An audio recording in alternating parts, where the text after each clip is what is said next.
Well, good afternoon, everybody, and apologies for the mix-up in the timing, and I'm glad you're still able to join, albeit an hour later than was originally advised.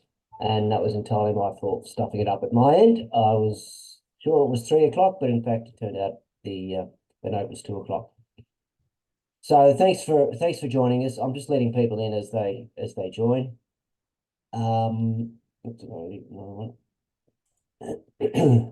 So really, the purpose of today is to take you through some changes in the way that the grower declaration process on the NGR is going to be done from this year onwards, and it's obviously important that you as traders and buyers are aware of these changes, but also equally important, perhaps even more important, that your growers are aware of this. So I'm going to run through a few slides and then we can have questions as we go, and also we'll have some time for questions at the end. It should only take about 15, 20 minutes or so.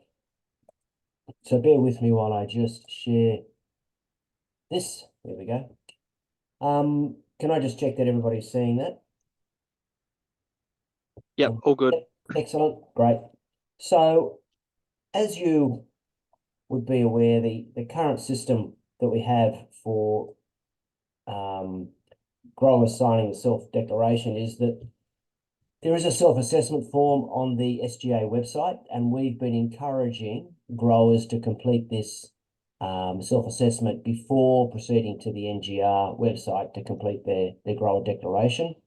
When I say we've been encouraging them to do it, we have sent out emails asking growers, could you please complete this, and it's for your own benefit. Keep it in the top drawer, but it's just to make yourselves comfortable of the sort of requirements that are stipulated within ISCC, just so you can be comfortable in yourself that you are meeting those requirements. And, in the past, it's been treated as a bit of an optional extra. So it's been encouraged, but not mandated. But when we had the central office audit for SGA late last year, the fact that this was treated as an optional extra was not looked upon kindly by the auditors, and they listed this as a corrective action. So we then had to put in place a new approach to make sure that growers were fully informed of their obligations and requirements before they sign their grower declaration. So that led us to then introduce a new process, and that is that the self-assessment is now mandatory ahead of completing the self-declaration on the NGR. And really, it's the same purpose. It's to enable growers to undertake a self-check before they commit to trading ISCC and contracting to trade as ISCC. So in order to make this as smooth as possible and as simple as possible, we've actually developed an online portal to facilitate it for the growers. This is the SGA website. This has been now live for a couple of months, but we haven't actively promoted it because there hasn't actually been a reason to go there. But now that we have the self-assessment live and operational, this website, the SGA website, will now play a more prominent part. You may be familiar, in the past we've hosted a lot of the SGA information on the AOF website, but it's now got to a point where it warrants its own existence in space, and particularly as a way in through the portal. And you can see the top right-hand side there, there's a login button for access to the portal. This is both for traders and for growers, so it's for you as well. Now, some of you would have uploaded your data onto the portal earlier this year, back in February, and at that stage, this particular gateway wasn't open. We did it through the back door, but you're at least able to do that. From now on, you will also have login details to the portal, so you can access your information there. Just keep letting people in. So the new process is essentially this, that growers will complete the self-assessment on the SGA portal through this website. At the completion once they've completed their self-assessment form, they'll be provided with a code, a completion code, a 6 or 7-digit number, which is then used to access their grower declaration on the NGR. So they've got to go through that step. They've got to get that code, and then with that code, they'll be able to access the grower declaration on the NGR, and then they complete their grower declaration as they have in the past. So it's an additional step that was once optional that's now been made mandatory. And what I'd like to do is just demonstrate to you a little bit about how it actually works, what it entails for the growers. We're expecting it would take around, sorry, screen up, take around 30 minutes to, 20 odd minutes to complete the online questionnaire. It's really a yes/no exercise. There's no pass or fail at this point. It's really about raising awareness for growers as to what their obligations are. So bear with me while we just share the portal. And you should be seeing that now. And so when they log in, they'll log in through their email address, the email that they have registered with NGR. They will then be presented with this page, which will have some of their basic contact information, details about their farms, their full address, the latitude, longitude. Obviously, that's required for ISCC requirements. But the important part on this top menu at this stage is the self-assessment tab. And under the self-assessment tab, they will, there's a bit of an explanation there, but there's a year that they need to complete or click on for the year. And for this year, obviously, it's 24-25. So they'll click on that and it will open up their self-assessment. Now, in some cases, many cases, we might already hold this information here of farm size, the area that's set aside for biodiversity, the arable area, information that's been provided to us in the past. So in many cases, this will be self-populated for growers when they get to this point. We will be asking them to just give an outline of their cropping rotation.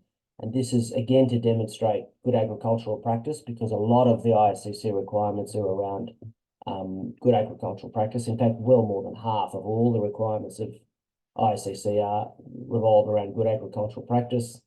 So to give a typical sort of rotation that they might have in a paddock where they're growing their ISCC crop, might be something like this.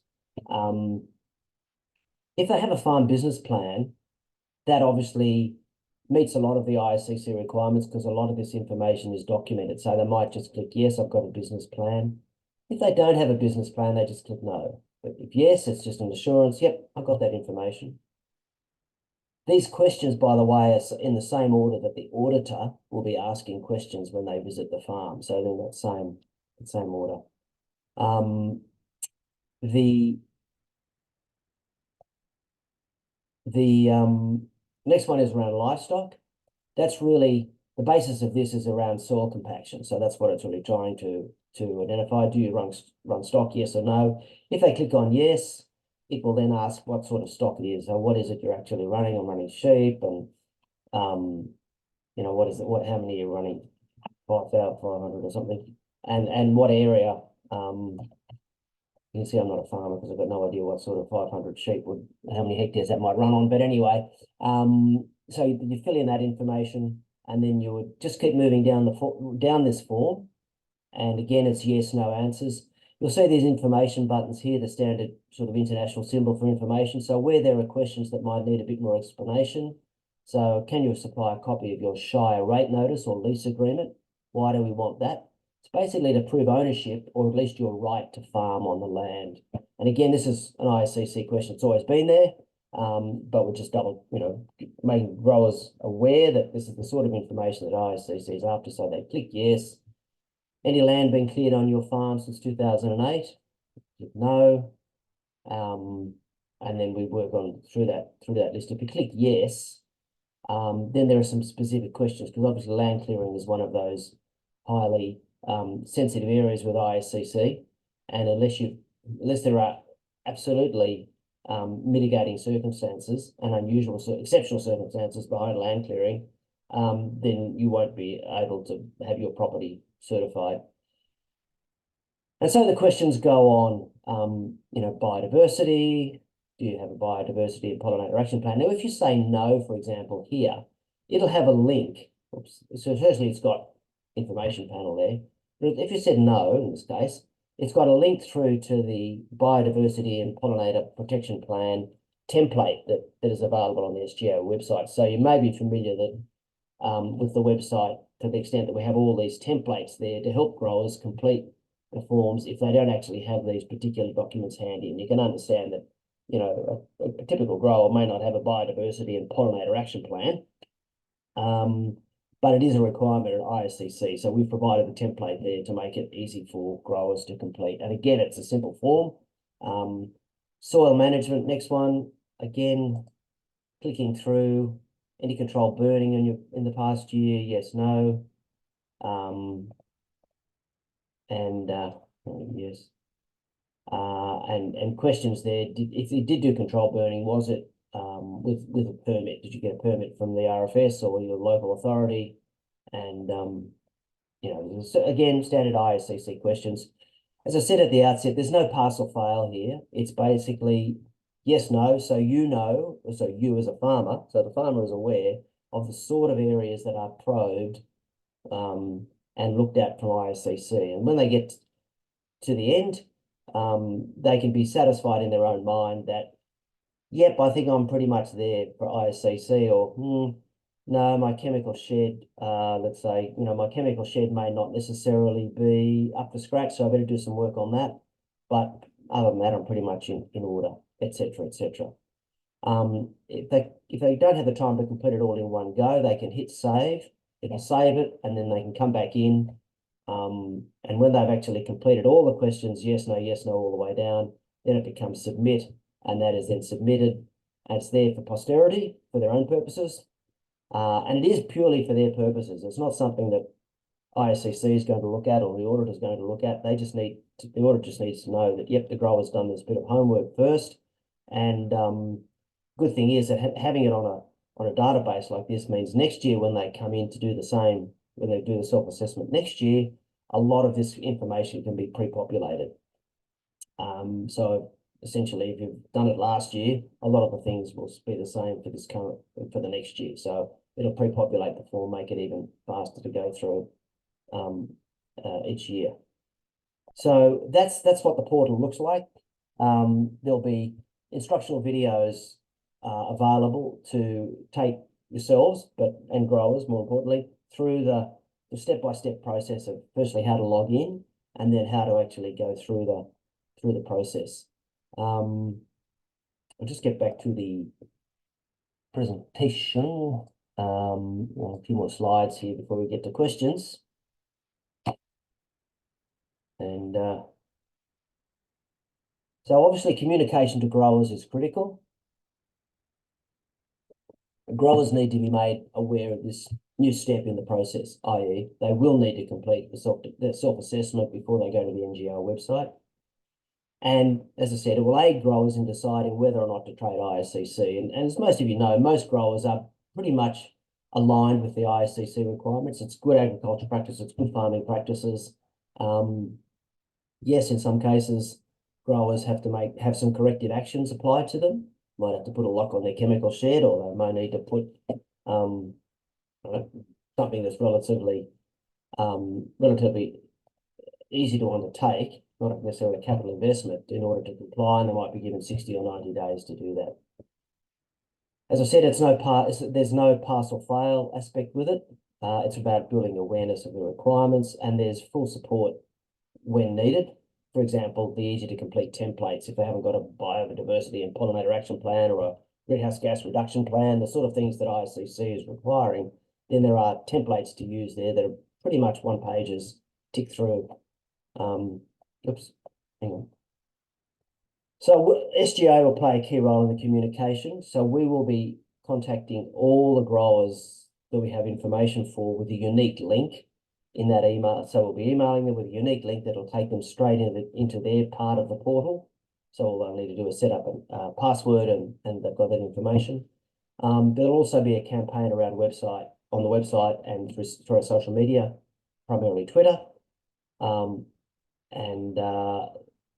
But we also will be relying heavily on yourselves as traders and buyers to communicate, because no more is there a tick and flick approach to the self-declaration on the NGR. The growers will have to be made more aware than many have been in the past.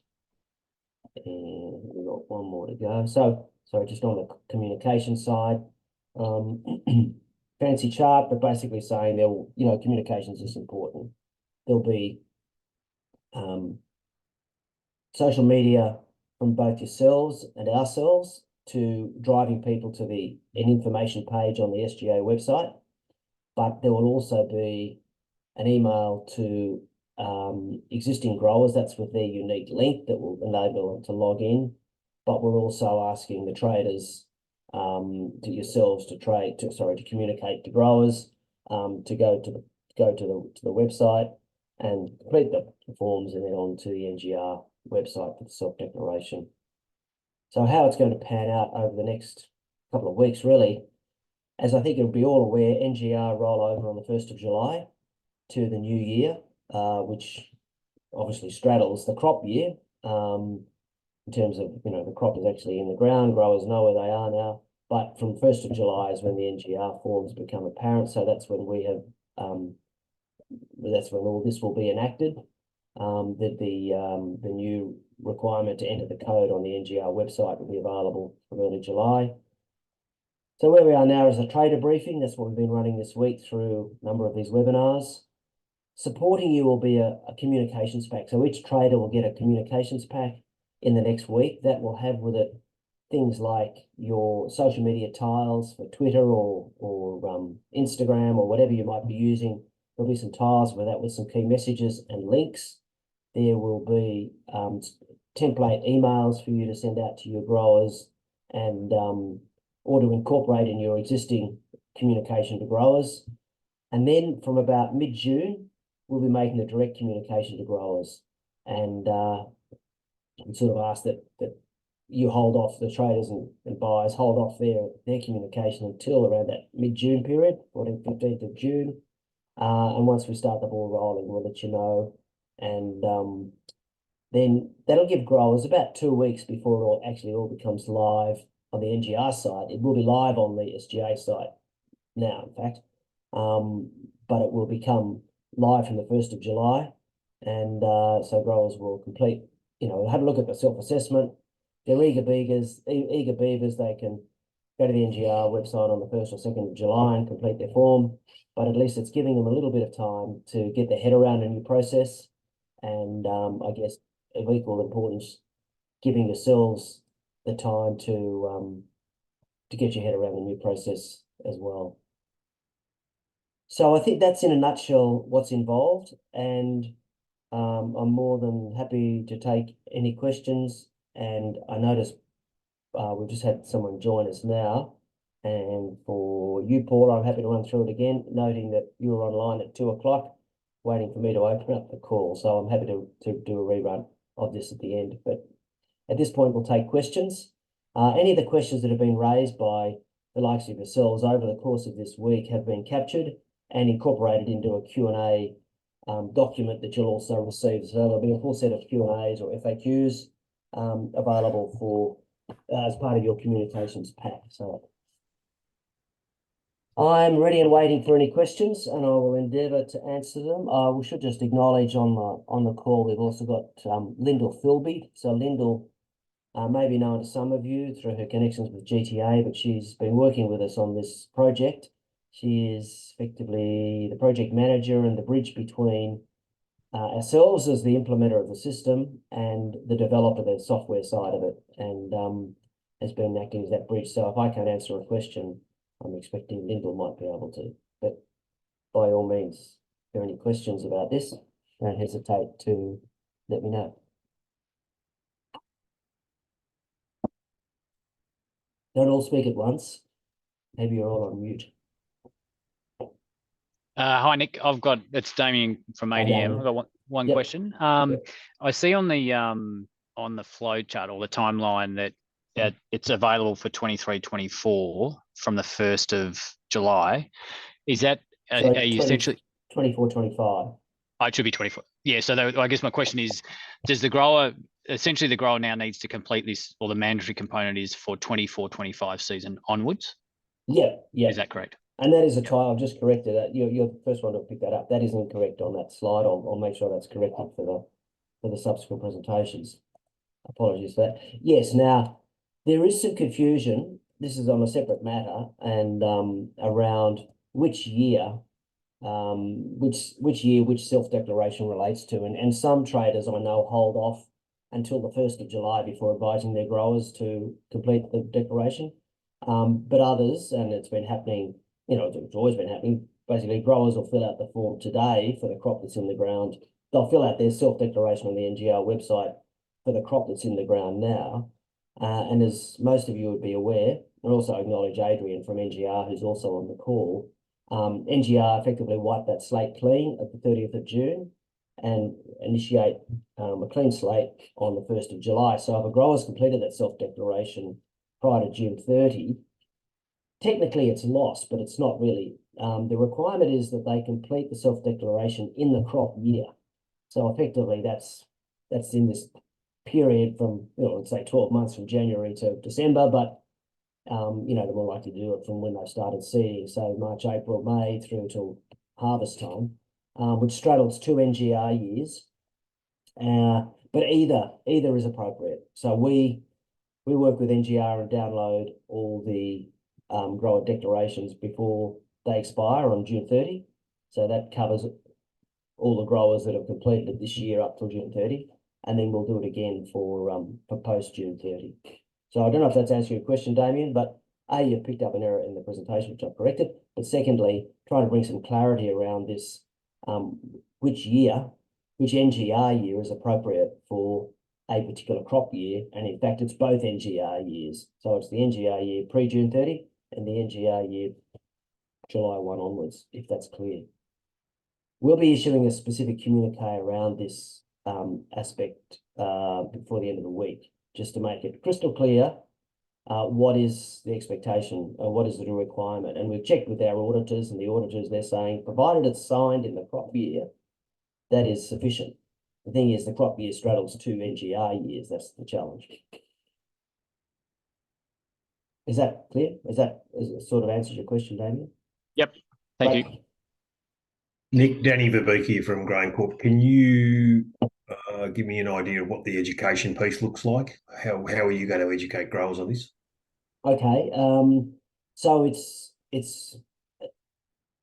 email in the first instance with that unique link to the website, but there will be an instructional video that's under production now that will be a step-by-step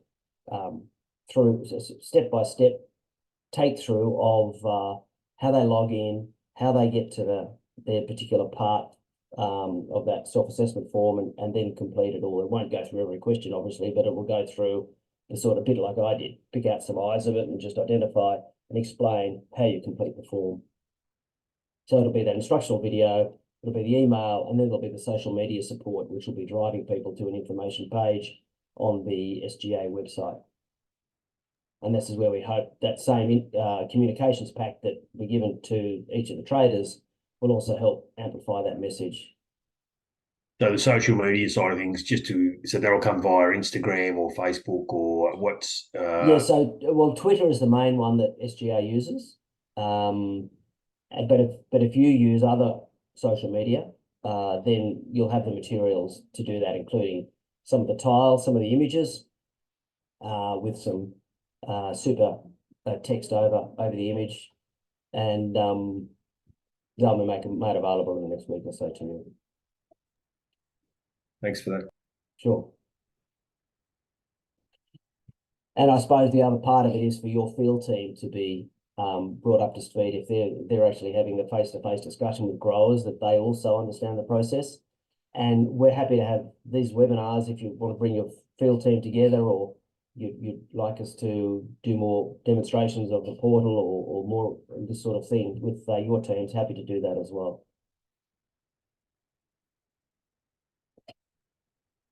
Yeah, sorry, Nick, a suggestion might be that are you engaging the industry, other industry bodies like the VFF, GRDC, National Farmers Federation?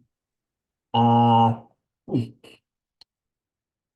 that's a good question. Well, not at this stage. The VFF, the New South Wales Farmers, WAF, etc., and GPSA are all aware of this because we've made it known to them that this is a new step.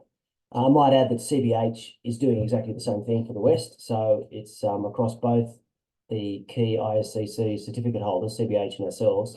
And it has been communicated that this is coming to those groups through our technical working group. So there's an ISCC technical working group that involves each of the state farming bodies, effectively.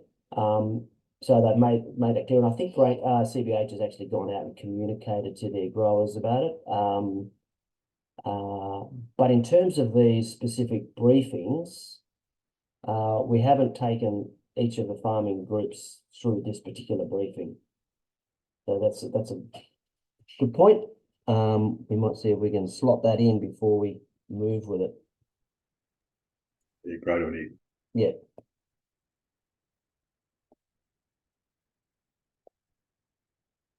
Okay.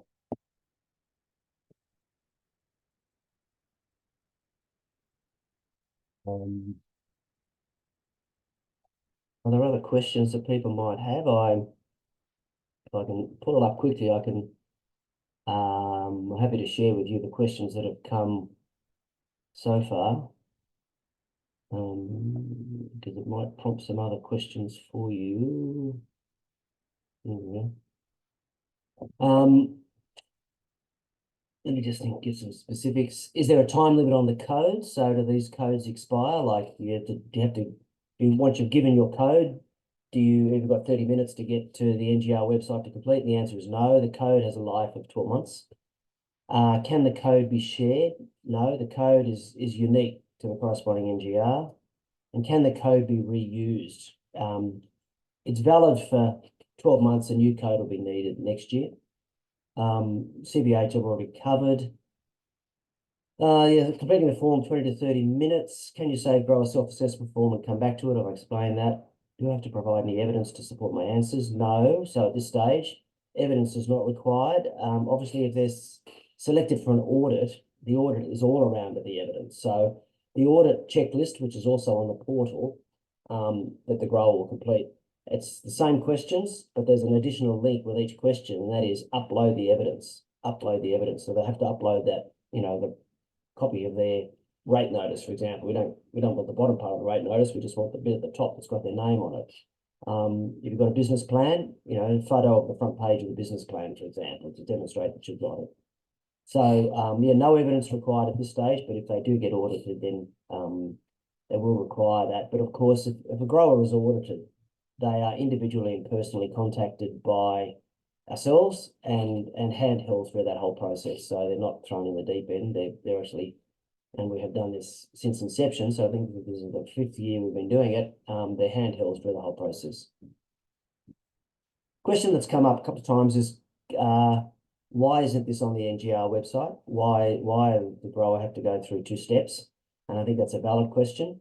And the rationale is that in the time available, because we were advised of this in December, to have this up and running by now, we really didn't have the time to build in the additional parts and have the discussions with NGR and work out the steps when we already had the framework for our own portal there. So that is why it's here, but we will over the next 12 months aim to make it more seamless so that they can click through from our portal to the NGR portal as soon as they've completed their self-assessment. Is it compatible? Is the self-assessment form compatible on mobiles and tablet devices? Yes, it is. Will I have to complete a form each year? Well, yes, just like the grower has to complete the self-declaration each year, they'll also have to complete the self-assessment. But as I mentioned, a lot of that information will self-populate, will carry through from year to year. If you had a lockable chemical shed in last year, the chances are you've still got a lockable chemical shed this year. So some of those questions won't need re-asking and re-answering. And where can I go for help? So there will be a helpline, or there is a helpline set up now for growers to call. And it'll be, I mean, the number's there now, is what I'm saying, but that'll be manned from the time the communication goes out. So if growers have got technical questions about the operation of the self-assessment form or how to log in or any of that sort of IT stuff, there's someone on the end of the phone to help them. They won't be able to help. You have to speak to either myself or James about ISCC compliance and some of the more usual things that growers might have questions about. But in terms of getting into the website and the portal, there's a specific number for that. So a couple of Q&A. So we're just, each time we hold these, we're getting more questions from people, and these go in to produce the Q&A that'll be circulated with the communications pack.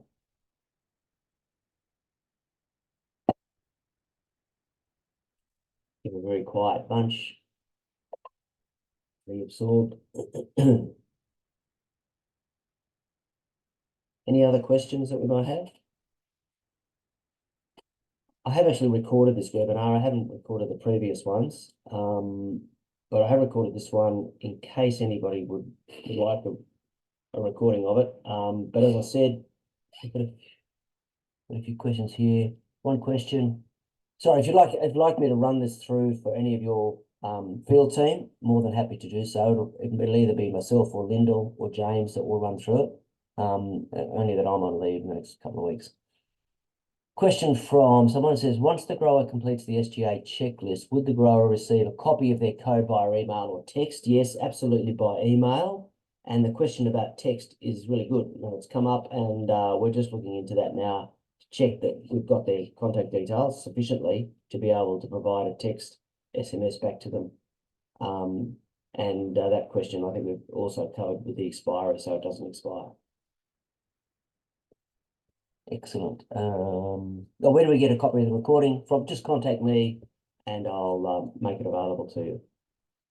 So my email, I think you've all got on your email. Okay. Any other questions?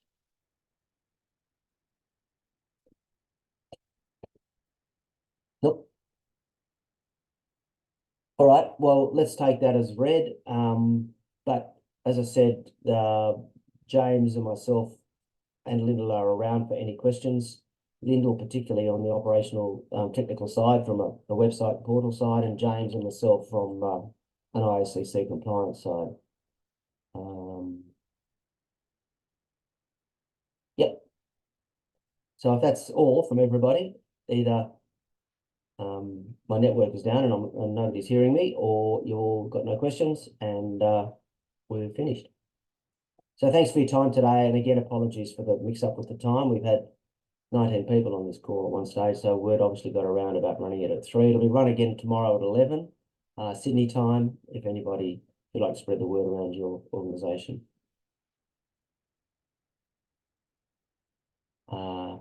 Okay. Paula, if you want to hang on, I'll just take you through it again if you like. Paula, it's up to you.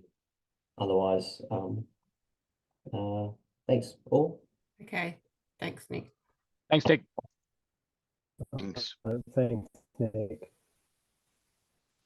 James, do you want to stay on too or not? Lyndall? Oh yeah, sorry. Quickly, I've got about five minutes. Well, that's right. I mean, you've seen. I'm going to run through the charts with Paula. I'll just stop the recording there. Yeah, all right, no worries.